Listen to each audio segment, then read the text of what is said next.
All right, good deal, good deal. Well, looks like we have a great crowd, and it's not quite 10 o'clock, about to turn 10 o'clock Central Time, so we'll get started. New Mexico, and you can drink the water. All right, Brazil, Los Angeles.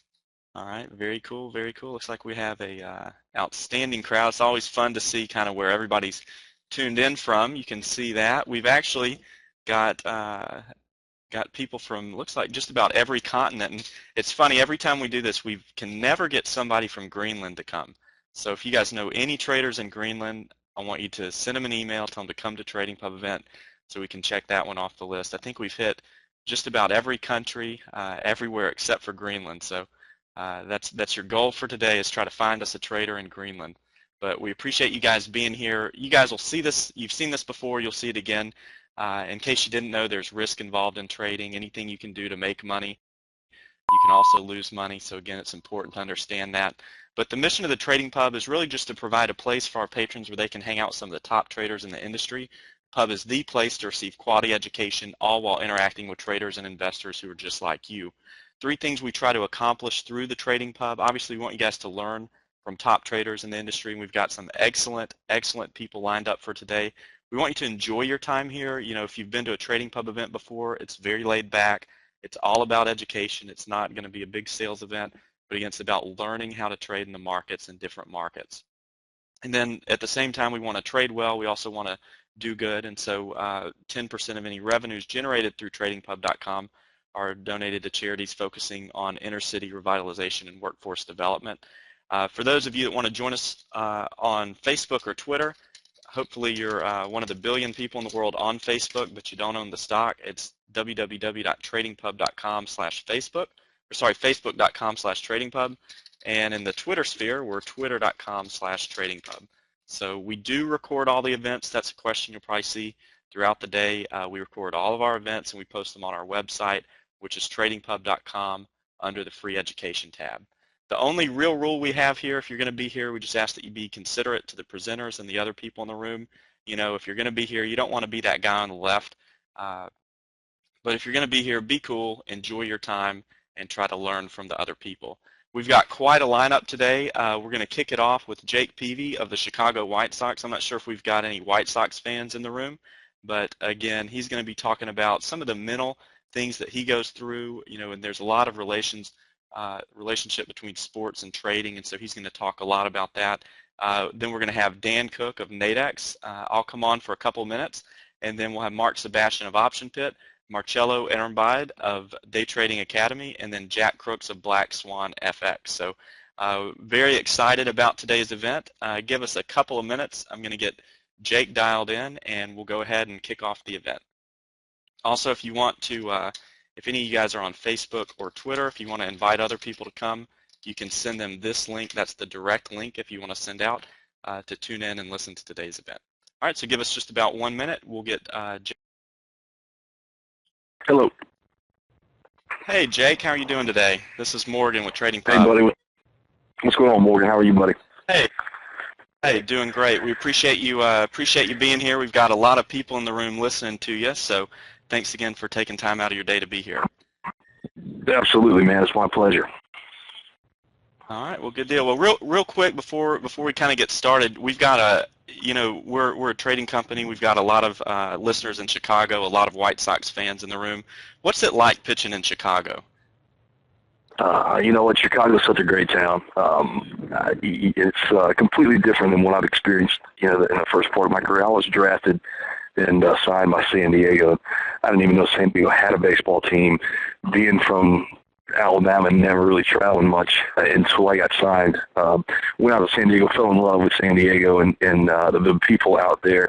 But just it's a very different field than the city of Chicago. It's very laid back.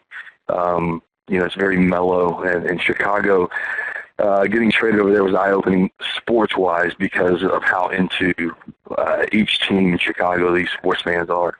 And I'm sure we got some Cub fans in the room, but I wouldn't have it any other way than to play for the White Sox, simply because we're such a blue-collar, tight team. And you know, the Cubs certainly have done some great things, but it's more of a social event than it is about the game itself. And I think White Sox fans are a little more into the game, and Chicago's just a great city. It's a great place to live. It's a great place to raise your family, and it's intense, and that's what I think we all look for in life, is situations where you're pushed to succeed, and Chicago certainly does that.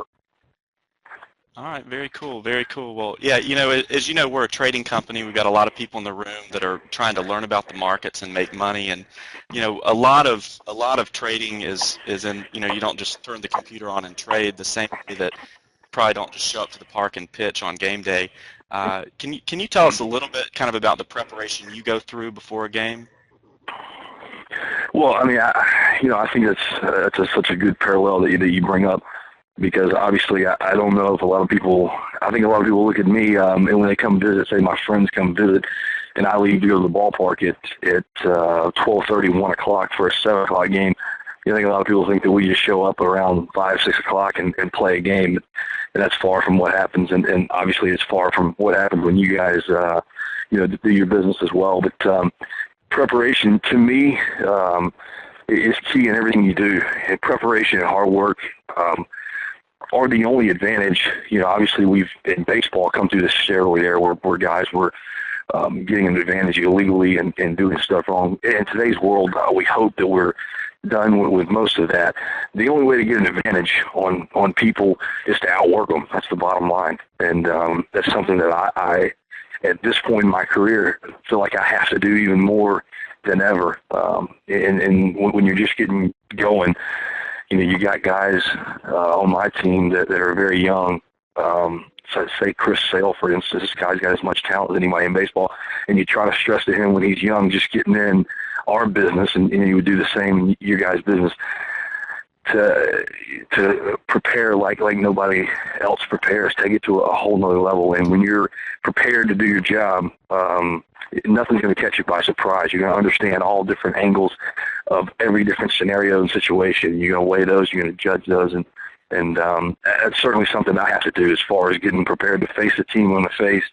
And I can tell you everything about the opposition that can possibly be told when it's game day, and that obviously starts when I throw my last pitch of the last game. You kind of reassess what happened in the last game, and then you go home, you can sleep on that, and then the next day, that's completely out of your head, and you're on to whoever, the Boston Red Sox, and it's 4 days of preparation for Boston. And so I think that's key in life and in any kind of work you do, preparation and being ready for the moment that you execute your job. Certainly have a huge advantage over guys who didn't put the work in that you put in.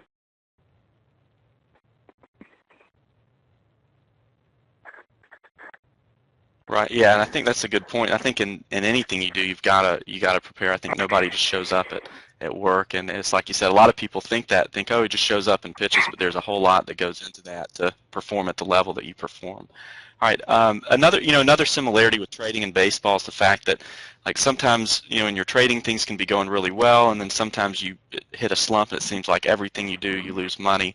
What are some of the things that you try to do when you go through a rough patch in your pitching? First off, you have like a long-term goal. I think that's something that a long-term goal, but you stay focused on the task at hand, the shorthand. You don't look ahead, but at the same time, you got to understand that I think there's going to be rough patches. There's going to be times where the ball doesn't bounce your way at baseball. Some ball, once I throw the ball, I guess this is a little bit like trading. Like I said, I wish I knew a little bit more about trading than I do. But to try to compare the two, I can be prepared as I can possibly be. And when I throw the ball, when the ball leaves my hand, I have zero control of what happens to the baseball. I try to throw the ball in the best spot and the right pitch to get it weakly hit so it can be very well defended. But a lot of times the ball can be weakly hit and yet still find a hole or become a hit, or somebody could make an error and we could give up runs that way, and you feel like you did a lot of things right. But at the same time, it just didn't work out in your favor.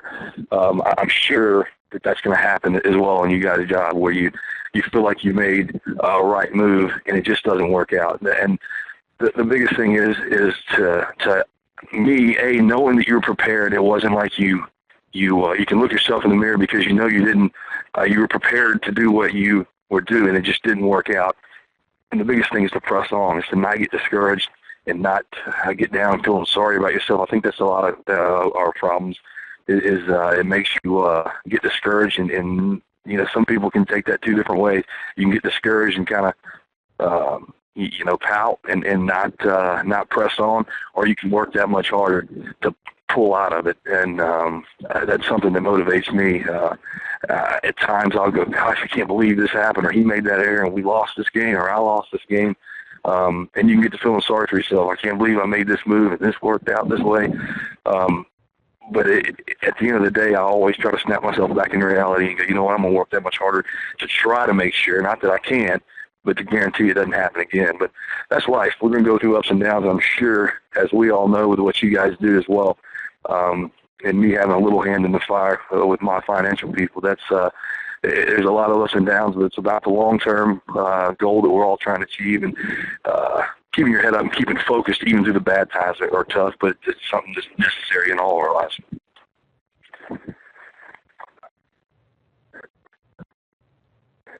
All right. Yeah, I think that's great advice. Appreciate you sharing it. And then, one more quick question. I know it's a long season, and as the summer goes on, it kind of can be a type of a grind. How do you stay focused through the grind of the season? And I think balance. I think balance in everybody's life is crucial.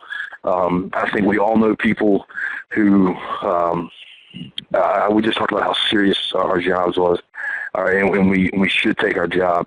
At the same time, I think there's got to be balance in life. I think you got to get away from that at certain times. You got to show up to work early, stay late, and do your due diligence. And when it's time to work, it's time to work. But at the same time, I think when there is downtime that you get to spend with your family, that you get to spend with your friends, that you take advantage of that and you get away from that and you clear your mind and you come back. The biggest thing for us, and I'm not sure really how much it parallels, but you can take your job home with you, and it can just get to wear on you. And over the course of half a year's worth of time, it is beating you down and consumes your life, and it takes a lot of the joy away from it.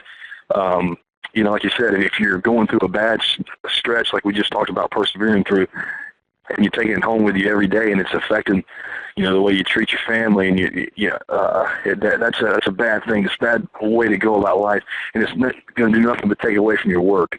If you can let go and have a release and go have a dinner or go have a beer with one of your, employees or some of your family, and then come back and regroup and, feel fresh and almost re-energizes you to get back going. And I think that balance in life, and that's something that I had to learn the hard way a lot of times. And I think, obviously with sports, I go out and have a bad day. I can certainly at 10, 11 o'clock when I show up back at my house and my children are waiting on me, or, my family or got friends visiting, can sit there and have the worst attitude and just sit there and dwell on that. But at the end of the day, you're not going to change anything that's happened. You need to regroup. You need to get away from it and have some stress release. And then, like I said, show back up the next day ready to work. And I think if you have that balance in life, it allows you, so on a daily basis, be in a better frame of mind, not to get wore down as easy. We're going to get wore down and tired of what we do at times.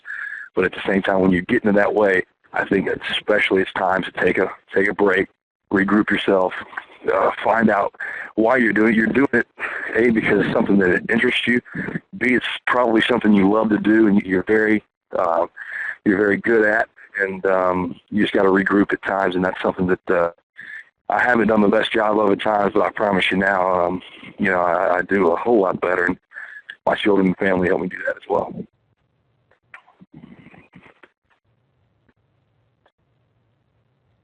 All right, great. Well, Jake, we really appreciate you being here today. And real quick, before we wrap up, can you tell us a little bit about the Jake Peavy Foundation and what you guys are trying to accomplish? The Jake Peavy Foundation, we just started a few years ago. It's something, the older you get and the more you realize the opportunities that we have in life. I've been very blessed financially to be able to help in different ways, and I can't wait for the day I retire. I'm able to do more with my time. But we want to help out in places that I have a connection with. In San Diego, I still have a lot of good friends and family out that way, and we're very involved with today's military. And I know everybody's got their different stances on the military and where we should be, and where at the end of the day, whether we're right or wrong, that they're fighting for our freedom.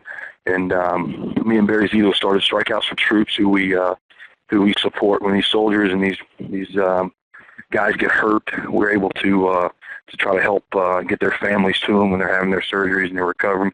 A lot of these kids, when they get hurt overseas, I mean, they don't get sent to the hospital in their hometown, and then a lot of them's families don't have the money to be able to get to them, or if they're in Walter Reed, if they're in Balboa Hospital in San Diego. So Strike Out for Troops, we have Team Focus, which is based out of Mobile there, with fatherless children. Autism Speaks. We're involved with a lot, and if anybody wants to get involved, they can call Luke Peavy, my brother, and we do a lot of different things just getting out. But I appreciate you bringing that up, and it's something that's near and dear to our heart, and every last dime we raise goes to the cause, and doing a lot around the holidays, and I hope everybody has a happy holiday, and if you get a chance, help somebody else out, who's maybe less fortunate. I think we all understand with what happened yesterday that life's fragile, and life's not about what we have and what we're getting for Christmas. It's about your family and your loved ones. So if you get a chance, help somebody out. And Morgan, I appreciate y'all having me. It's a pleasure.